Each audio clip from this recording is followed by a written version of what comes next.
चलो अभी हम नेक्स्ट क्वेश्चन देखेंगे।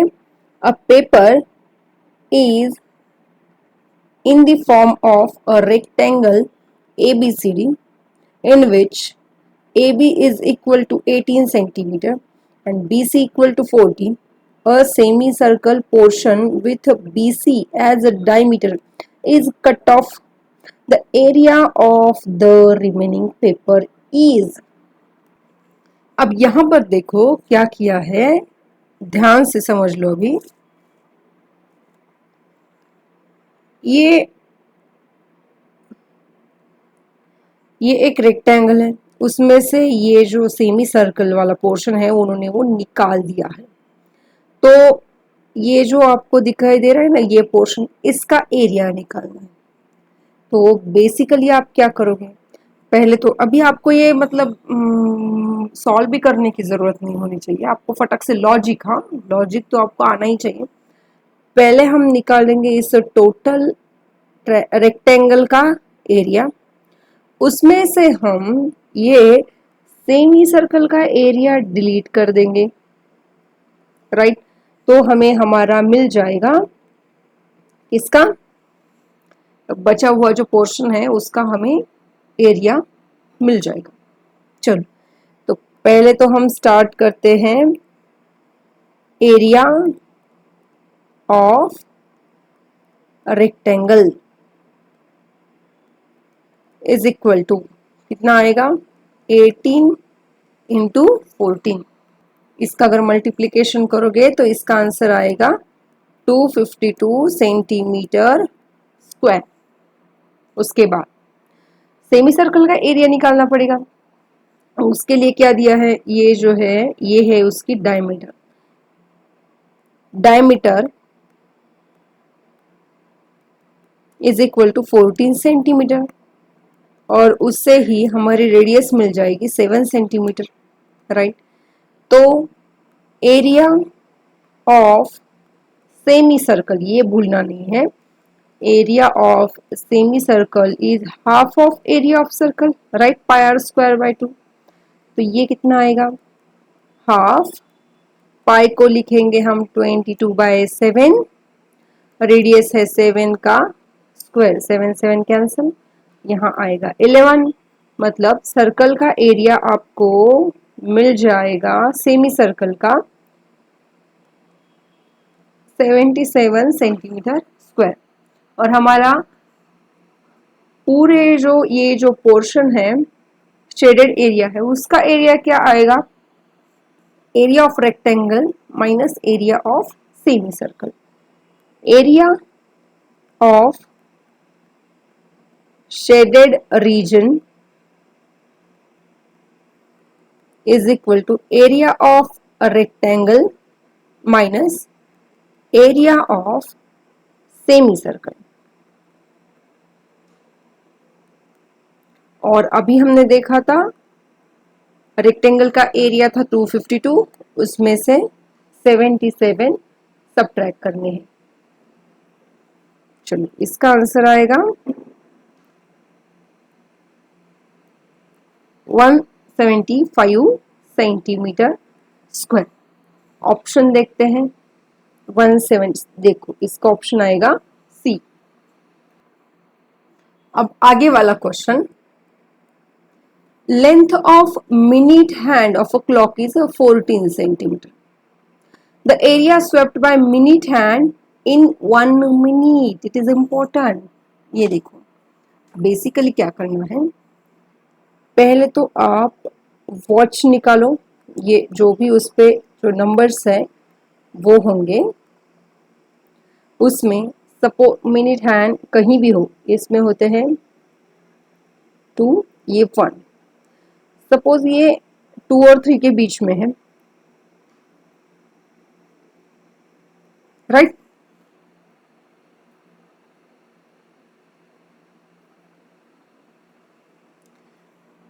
अब देखो अगर हमने माना कि मिनट हैंड 2 पे था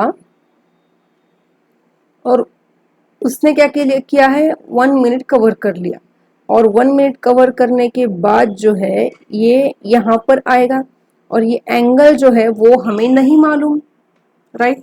बस ये देखो, मैं थोड़ा सा जूम आउट कर देती हूँ इसको, बस इसकी हमें लेंथ मालूम है जो कि है 14 सेंटीमीटर। अब ये ए बी सी और उसने इतना डिस्टेंस कवर कर लिया है, राइट। ये एंगल तो हमें नहीं मालूम, लेकिन ये दिखाई दे रहा है कि ये एक सेक्टर दिख रहा है, हमें निकालना है एरिया ऑफ सेक्टर। और सेक्टर का एरिया निकालने के लिए हमारा फॉर्मूला है pi r square theta upon 360 degree. लेकिन हमें एंगल नहीं मालूम, तो हम एंगल कैसे निकाल सकते हैं? ध्यान से देखो, ये जो मिनट हैंड है ना, अगर आप वॉच में देखोगे तो ये 12 और 3 के बीच में ये वाला एंगल कितना होता है? 90 डिग्री। मतलब ध्यान से सुनना, distance covered by our hand, ठीक है। एक जो हमारा आवर हैंड होता है ना, आवर हैंड, वो एक घंटे में कितना आगे जाता है वो देखो, ध्यान से देखना। ये अगर 90 डिग्री है तो ये इक्वली डिवाइड किया जाता है, मतलब ये कितना होगा? ये 30 डिग्री है, ये 30 डिग्री है, ये 30 डिग्री है। मतलब 1 आवर में वो आवर हैंड कहाँ से, सपोज यहाँ पर है तो एक घंटे के बाद वो 12 पे था, तो एक घंटे के बाद 1 पर आ जाएगा। मतलब उसने कितना डिस्टेंस ट्रैवल किया? 30 डिग्री, ठीक है। तो मिनट हैंड कितना ट्रैवल करेगा, बस यही निकालना है हमें। इन 1 मिनट, 1 मिनट में वो कितना डिस्टेंस ट्रैवल करेगा। अब आप बोलोगे कि यहाँ आपने आवर्स लिए हैं, तो आवर्स को हम मिनट में भी लिख सकते हैं। मतलब 60 मिनट में कितनी डिग्री कंप्लीट कर रहा है वो? 30 डिग्री। तो 1 मिनट में मिनट हैंड कितनी डिग्री कवर करेगा? बहुत ही सिंपल है, चलो x से मल्टीप्लाई करो, 60x इज इक्वल टू 30। तो इसका आंसर आएगा x is equal to 30 upon 60 which is equal to half degree. लेकिन ये क्या है? ये है, मैं दोनों बातें बता रही हूँ, ये है आवर हैंड के बारे में मैं बोल रही हूँ। जो हमारा ताश कांटा होता है ना, घंटे वाला कांटा, वो एक आवर में बस कितनी डिग्री जाता है? वो 30 डिग्री। तो एक मिनट में कितना जाएगा? Half degree. यहाँ बच्चे कंफ्यूज हो जाते, लेकिन उन्होंने बोला है मिनट हैंड 1 मिनट में, समझ में आ रहा है? तो हमें उसका भी निकालना पड़ेगा, इसकी जरूरत नहीं है हमें। हमें किसकी जरूरत है? मिनट कांटा अगर आप देखोगे तो एक घंटे में वो कितना जाता है? यहाँ पर अगर मिनट कांटा शुरू हो गया और एक घंटे में वो क्या करता है? 60 मिनट्स कंप्लीट करता है, राइट। मतलब यहाँ 1 2 3 4 5 6, राइट। मतलब ये पूरा घूम के आता है, तब जाके ये आवर हैंड आगे चला जाएगा, ये कंप्लीट रोटेशन कर देता है। मतलब 1 आवर में वो कितनी डिग्री कंप्लीट कर रहा है? 360 डिग्री, राइट। तो 1 मिनट में मिनट कांटा कितनी डिग्री आगे जाएगा? समझ में आ रहा है? इससे भी आसान तरीका मैं आपको बता दूंगी, लेकिन ये मैं लॉजिकली बता रही हूँ। तो ये मिनट है, ये आवर है, नहीं चलेगा। 16 मिनट्स कर दो यहाँ पर, 60 मिनट में वो 360 डिग्री घूमता है, तो 1 मिनट में कितना घूमेगा, है ना। सो y डिग्री, तो y का आंसर कितना आएगा? 60y is equal to 360। So y is equal to आएगा 360 अपॉन 60, मतलब 60 डिग्री, 6 डिग्री सॉरी। मिनट कांटा जो है एक मिनट में बस 6 डिग्री आगे चला जाएगा। अब लॉजिकली अगर आप बोलोगे, अगर ट्रिक ही बतानी है तो मैं ऐसे बता सकती हूँ, देखो थोड़ा सा जूम आउट करेंगे हम। चलो मान लो कि ये जो है ये है आपका मिनट कांटा, ये 12 पे था, अभी कितने बजे है समझो? 1, ये घंटे है। तो इसके अंदर लाइंस कितनी होती है? 1 2 3, राइट। 1 2 3 4 5। अगर ये टोटल 30 डिग्री है तो ये एक यहां से यहां तक गया तो वो कितनी डिग्री गया, बस 30 को क्या करना है 5 से डिवाइड करना है, ईच जो वो पोर्शन है वो 6 डिग्री आएगा। राइट, मतलब हमें क्या मिल गया, अभी अभी हमें मिल गया है थीटा। और रेडियस कितनी है उन्होंने दी है, देखो length of minute hand is 14 centimetre, मतलब रेडियस हमें मिल गई, मतलब ऑलरेडी उन्होंने दी है 14। अब हमें क्या निकालना है, एरिया ऑफ सेक्टर निकालना है। पाई, पाई को 22/7 लिखेंगे, आर का square into theta upon 360। Right, चलो ये आएगा 2, अगेन 60, उसके बाद 2 ये आएगा 30, अगेन 15, 7, 22 इंटू 7 अपॉन 15।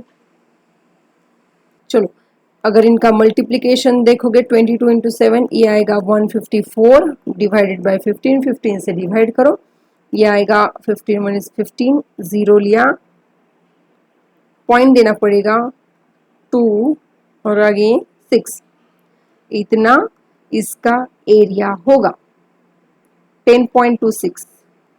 राइट, ये वाला आएगा इसका आंसर। अब ये वाला क्वेश्चन देखो, the area of the circle is 220 centimeter square.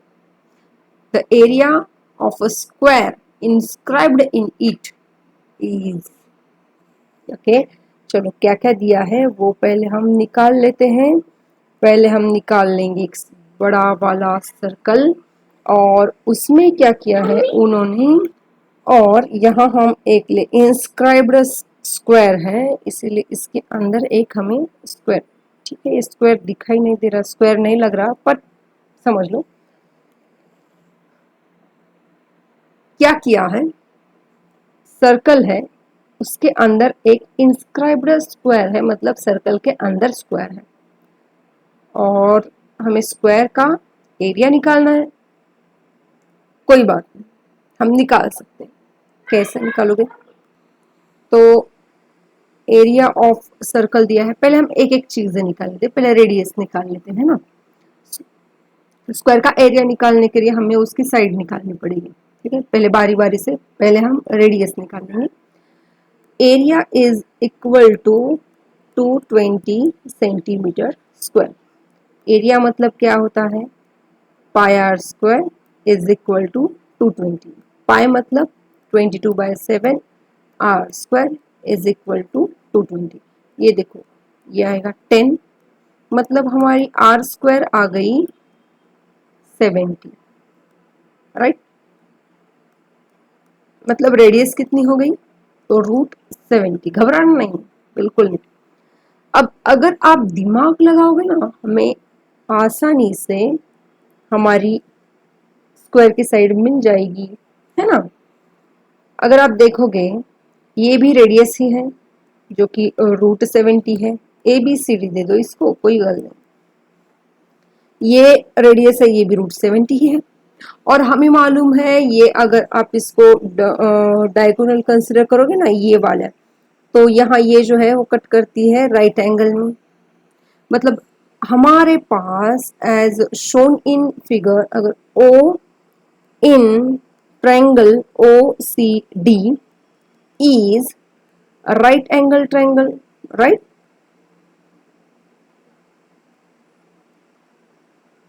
ये कैसा वाला ट्रायंगल हमें मिल गया, राइट एंगल ट्रायंगल मिल गया।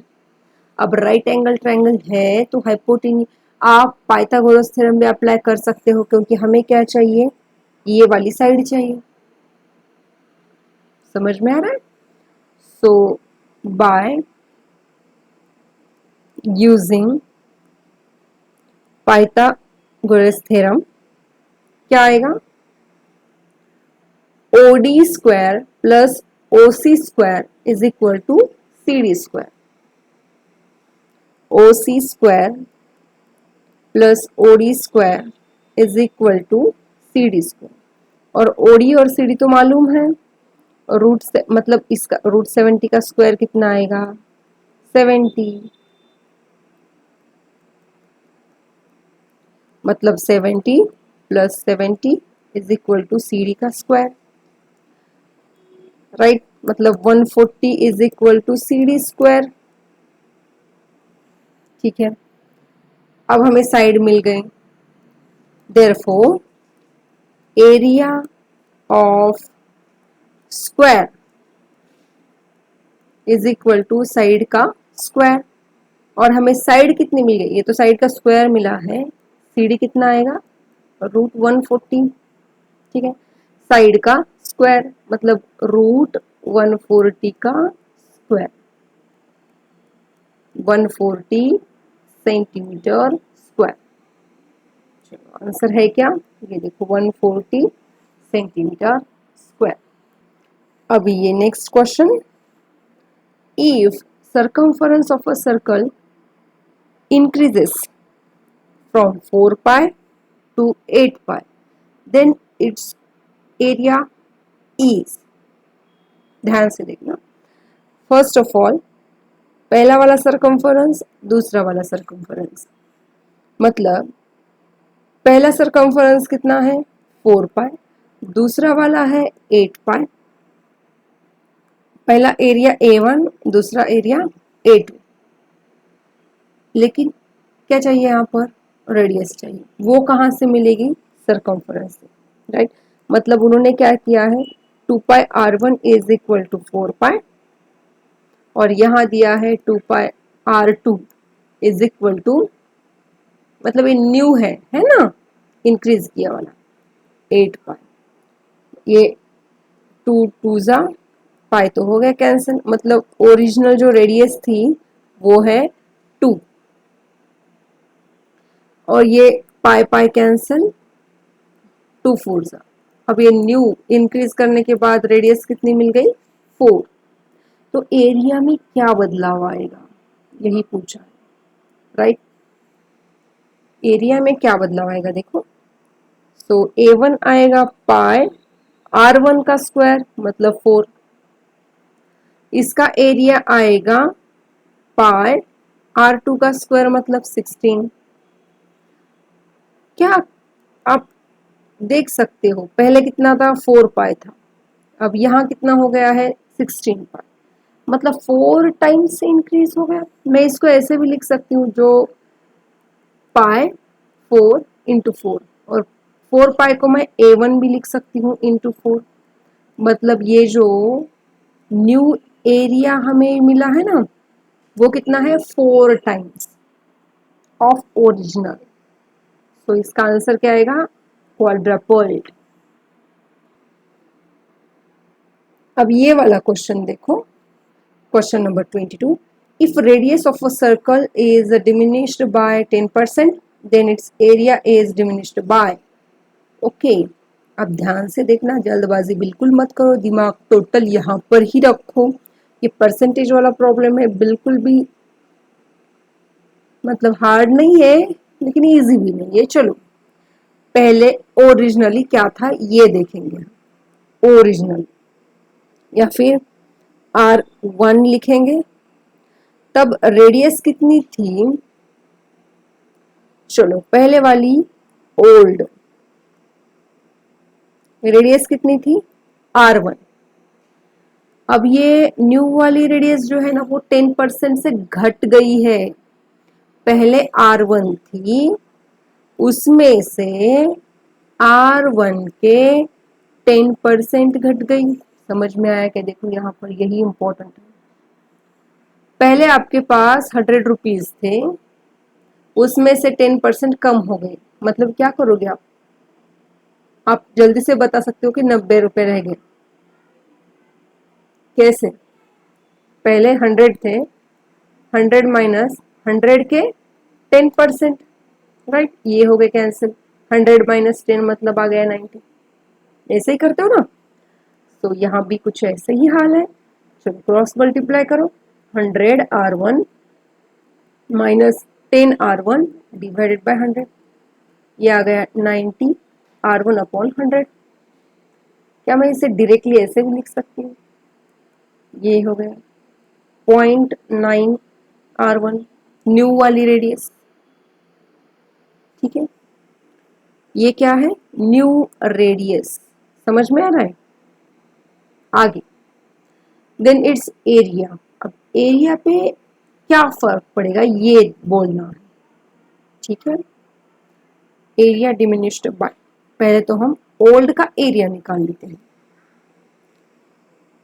Old area is equal to pi R1 square, new area is equal to pi, अब न्यू रेडियस कितनी है 0.9 R1 का ब्रैकेट स्क्वायर, मतलब ये आएगा 0.81 R1 स्क्वायर इंटू पाई। अब उनमें जो बदलाव है वो आपको दिखाई दे रहा है, पहले तो पाई R1 स्क्वायर था, यहाँ 0.81 पाई R1 स्क्वायर, लेकिन ये हमें सिर्फ बताना नहीं है, आप क्या करोगे, उसका परसेंटेज चेंज बताना है, समझ में आ रहा है, परसेंटेज चेंज बताना है। Therefore percentage of area diminished, percentage change का फॉर्मूला क्या होता है, न्यू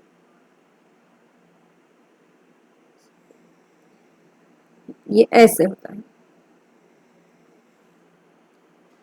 ये होगा old minus new upon old into 100, मतलब परसेंटेज का फॉर्मूला ही है final minus initial minus final divided by initial into 100। अगर चेंज पॉजिटिव आ गया तो इंक्रीज हुआ है, अगर चेंज निगेटिव आ गया तो घटा हुआ है, राइट। ओके, यहाँ ओल्ड कितना है पाई R1 square minus 0.81 pi R1 square divided by pi R1 square. चलो यहाँ कौन कॉमन निकलेगा, पाई R1 स्क्वायर, अंदर कौन रहेगा 1 minus 0.81 divided by pi R1 square, ये हो गया कैंसिल आउट, सॉरी यहाँ पर 100 रह गए, देखो मल्टीप्लाई बाय 100, जल्दबाजी में ऐसा ही कुछ होता है, लिखना भूल गए। इनका सब्ट्रैक्शन आएगा 0.19 इंटू 100, है ना, मतलब आपका आंसर आएगा 19% एरिया जो है वो घट गया है, समझ में आ रहा है। चलो क्या ऑप्शन है, ऐसा कुछ है ना, ऑप्शन नंबर आएगा बी, राइट। अब आप बोलोगे कि मैंने तो कहा था अगर निगेटिव आ गया तो मतलब डिक्रीज हुआ है, डिमिनिश मतलब डिक्रीज, तो फॉर्मूला ध्यान से याद रखो, परसेंटेज चेंज उसको डेल्टा बोलते हैं, final minus initial upon initial into 100 ऐसे होता है, राइट।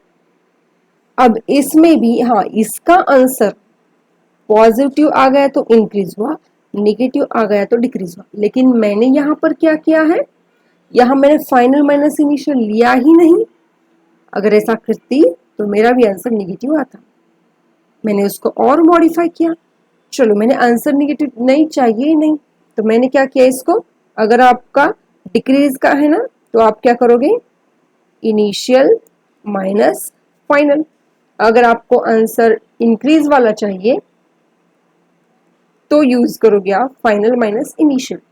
सो मैंने यहाँ फॉर्मूला कौन सा यूज किया है, इनिशियल माइनस फाइनल, सो इसका आंसर निगेटिव आता है और ये निगेटिव कैंसिल आउट कर देते हैं, बस जानकारी के लिए। आया समझ में, मतलब आपका आंसर निगेटिव क्यों नहीं है।